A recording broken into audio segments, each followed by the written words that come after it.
Where I disagree with my father, he knows it, and I express myself with total candor. Where I agree, I fully lean in and support the agenda and hope that I can be an asset to him and make a positive impact.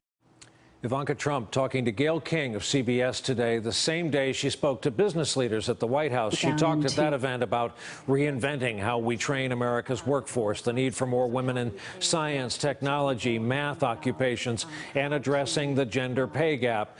Stephanie Ruhle is with us tonight, heroic considering she is the host of MSNBC Live at 9 a.m. Eastern each day. She is a veteran of the world of business and finance prior to seeing the light and finding honest work in the world of news media. So with that as a background, Stephanie, your contention is it is time now for accountability.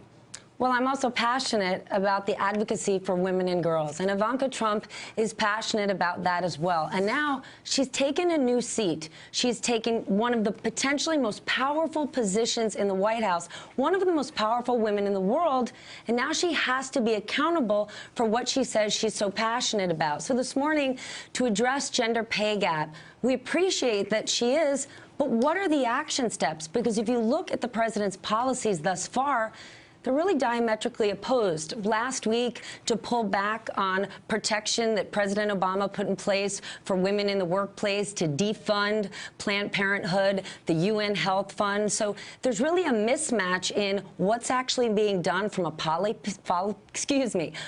perspective. And today, speaking to those CEOs, yes, it sounds great to say putting people back to work with public-private partnerships. What does that mean? Ivanka Trump sat next to Angela Merkel, one of the most powerful people in the world, 2 weeks ago, and there they talked about job training. This week, she said she's excited to work with Mark Benioff on this apprentice program, creating 5 million apprenticeships by 2020. But is that actually happening? Have any orders been signed? Where's the money? This is talk. If you're going to take a seat like that, people want to know, where's the action? The part of life that she can't control, nor is it anything approaching her fault, is she's the daughter of at least an on-paper billionaire. She's married to a multimillionaire. She herself is a multimillionaire. So there's going to be some natural connectivity issues with perhaps her dad's base and some folks across America. Having said that, if I appointed you chief of staff to Ivanka Trump, what would you lay out for her agenda, a reachable, sustainable, suggestible agenda? Brian, this is an optimistic time. Ivanka Trump wants to take on these issues. We've heard from her in the past that she cares about climate change. She met with Al Gore and Leonardo DiCaprio. The question is, what can she do? It's encouraging that Jared Kushner wants to focus on innovation. But when you think about innovation, the word innovation is connected to things like technology, research, science. The NIH being defunded, research, we're seeing less and less of that come from the government. She's in a very difficult position, but she's now chosen to be in the fast lane. And if she wants to be in that fast lane, she has to put her seatbelt on and be accountable. So in terms of what can she do, actually try to move things in terms of policy. And if her father does listen to her so closely, we'd like to see where. You know, she had said something in that interview that her father knows where she agrees with him and where she doesn't. The American people want to know. You know, when that Women's March took place, Ivanka didn't comment on it. She didn't make a statement.